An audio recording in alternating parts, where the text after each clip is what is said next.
এই নাও জাদুর ড্রাগন বাড়ি। এই বাড়িতে তোমাদের যাবতীয় জিনিস পেয়ে যাবে তোমরা যখন। মা টিয়া, আমি একটু বাজারে যাচ্ছি, তুই বাড়িতেই থাকিস কেমন? আমি যাব আর আসবো। আমি যাব তোমার সাথে। আমার যে ঘরের ভেতর একা একা থাকতে একদমই ভালো লাগে না। আমি যাব মা, আমাকে তোমার সাথে নিয়ে যাও না। দেখ বাহিরে কেমন রোদ পড়েছে, এই রোদের মধ্যে বাহিরে গিয়ে কি করবি বল? তার চেয়ে ভালো তুই ঘরের মধ্যে থাক। তাছাড়া আমার হাতে তেমন কোনো টাকা পয়সাও নেই যে তুই দোকানে গিয়ে কিছু চেয়ে বসলে কিনে দিব। বাকি কিছু কিনে দিতে হবে না মা, আমি শুধু তোমার সাথে যাব। ঘরে বসে থাকতে আমার আর ভালো লাগছে না। তোমার সাথে গেলে আমার একটু ঘোরাও হয়ে যাবে। তুমি তো আমাকে কোথাও ঘুরতেও নিয়ে যাও না। তোমার সাথে নিয়ে যাও না মা, ও মা নিয়ে যাও না। আচ্ছা ঠিক আছে, চল, কিন্তু বাজারে গিয়ে এটা সেটা দেখে আবার কিনে দেওয়ার জন্য বায়না ধরবি না কিন্তু। আর শেফালি শিয়ালিনী টিয়াকে নিয়ে বাজারে চলে যায়। শেফালি যখন বাজার করতে ব্যস্ত ছিল, টিয়া তখন পাশের দোকানে ড্রাগন গুলো দেখছিল আর মাকে বলে, এই দেখো পাশের দোকানে ড্রাগন গুলো কত সুন্দর, কি লাল লাল। ড্রাগন গুলো খেতে নিশ্চয় অনেক মজা হবে, তাই না মা? তুমি আমাকে ড্রাগন কিনে দাও না মা।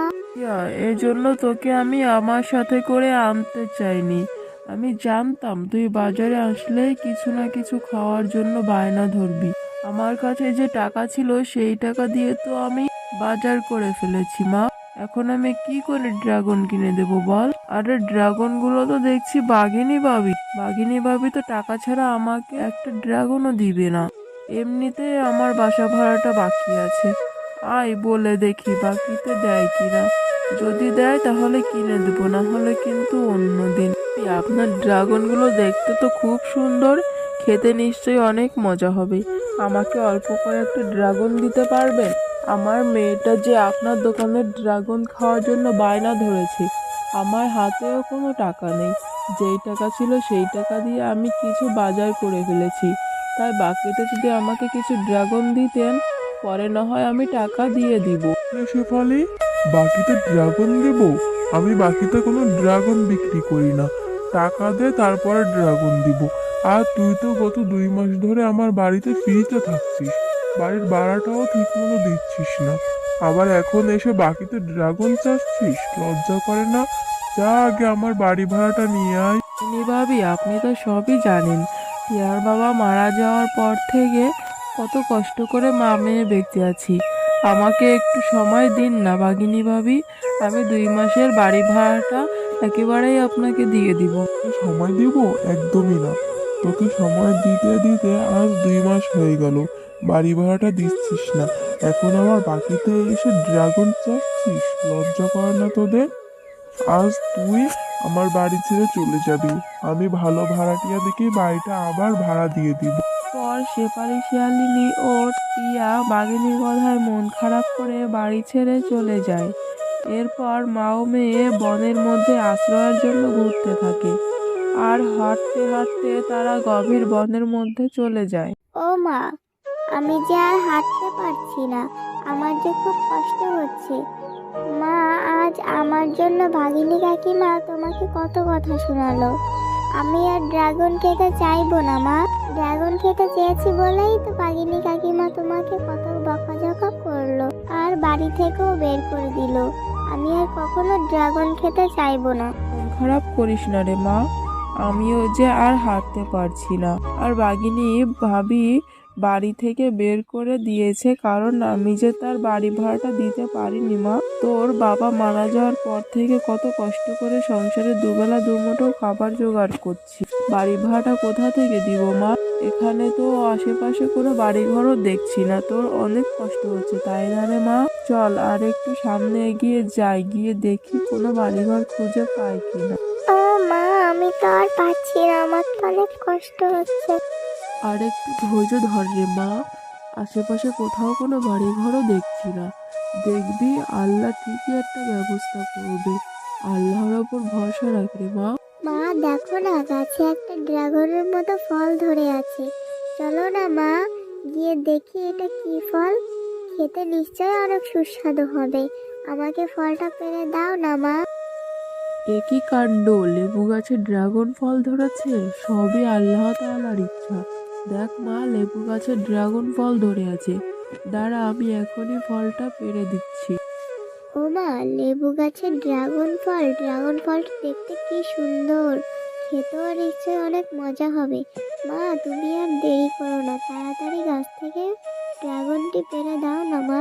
এরপর শেফা ড্রাগন ফলটি ছুঁতেই ড্রাগন ফলটি থেকে একটি পরী বেরিয়ে আসে। ও মা, ড্রাগন ফল থেকে কি সুন্দর পরি বেরিয়ে আসলো। কি পরী, তুমি এই ড্রাগন ফলের মধ্যে বন্দি হয়েছিলে কেন? আমি তোমাদের সবকিছু খুলে বলছি। একদিন আমি তোমাদের এই বনে ঘুরতে এসেছিলাম। পশুদের এই গ্রামটি কত সুন্দর। আজ আমি এই গ্রামটি ঘুরে দেখবো। আজ আমার অনেক খুশি লাগছে এত সুন্দর বনে আসতে পেরে। আরে কি সুন্দর ড্রাগন ফলের গাছ! এত সুন্দর ড্রাগন ফল দেখে তো আমার অনেক ক্ষুধাও লেগে গেছে। যাই, আমি বরং কিছু ড্রাগন ফল খেয়ে ক্ষুধা নিবারণ করি। আরে বাহ, ড্রাগন ফল দেখতে যেমন সুন্দর, খেতেও তেমন সুস্বাদু ছিল। এরপর আমি ড্রাগন খেয়ে শাল ফেলার সময় এক তান্ত্রিক বাবার মাথার উপরে পড়ে। বড় সাহস, আমার মাথায় ঢিল দিয়ে আমার ধ্যানটা নষ্ট করেছে। ও তুই, এই পরী, তোর এত বড় সাহস, আমার ধ্যান নষ্ট করার জন্য ঢিল মেরেছিস? না না তান্ত্রিক বাবা, আমি ইচ্ছা করে ঢিল মারিনি গো। আমি তো পরিরাজ্য থেকে এই বনে ঘুরতে এসেছি, আর ড্রাগন ফল খেয়ে ফেলার সময় আপনার মাথার উপর পড়ে গেছে। আমি তো আপনাকে খেয়াল করিনি তান্ত্রিক বাবা, আমাকে ছেড়ে দিন। আমি ইচ্ছা করে কোনো কাজ করিনি। এরপর তান্ত্রিক বাবা আমার কথা বিশ্বাস করেনি, আর আমাকে সে লেবু গাছের ড্রাগন ফল বানিয়ে চলে যায়। আর যাওয়ার সময় বলে যায়, কেউ যদি এই ড্রাগন ফলটি ছোঁয় তাহলে আমি এই ড্রাগন ফল থেকে বন্দি দশা থেকে মুক্তি পাবো। আজ তোমার কারণে আমি মুক্ত হলাম। তোমাকে অনেক ধন্যবাদ শেফা। ও এই ব্যাপার। পরী, এখন তুমি তোমার পরিরাজ্যে চলে যাও, নাহলে এই দুষ্টতান্ত্রিক আবার তোমাকে বন্দি করতে পারে। তুমি অনেক ভালো শেফা, কিন্তু তুমি আর তোমার মেয়ে এই গহীন বনে কি করছো? তারপর শেফা পরীকে সব কথা খুলে বলে। না না, এটা ঠিক হয়নি তোমাদের সাথে। তোমাদের সাথে তো অনেক খারাপ হয়েছে। তোমার এই কথা শুনে আমার অনেক কষ্ট হচ্ছে।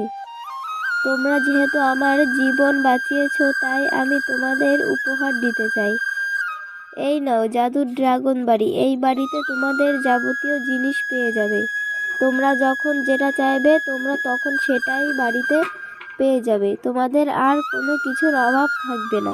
তোমাকে অনেক ধন্যবাদ পরী, তোমার এই ঋণ আমি কখনো ভুলবো না। তোমাকেও অনেক ধন্যবাদ। তোমরা যদি আজ আমাকে সাহায্য না করতে, তাহলে আমি এই বন্দিদশা থেকে মুক্তি পেতাম না। আজ আমি আসি, তোমরা ভালো থেকো।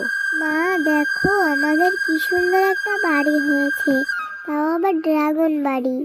এই বাড়িতে আমরা সব কিছু পেয়ে যাব, যা ইচ্ছা খেতে পারবো, আমাদের আর কোনো অভাব থাকবে না, তাই না মা? হ্যাঁ রে মা, সৃষ্টিকর্তা এতদিনে আমাদের দিকে মুখ তুলে চেয়েছে। যাক, ভালোই হয়েছে। বাঘিনী ভাবি যদি আমাদের তাড়িয়ে না দিত, তাহলে এত সুন্দর ড্রাগন বাড়িও আমরা পেতাম না।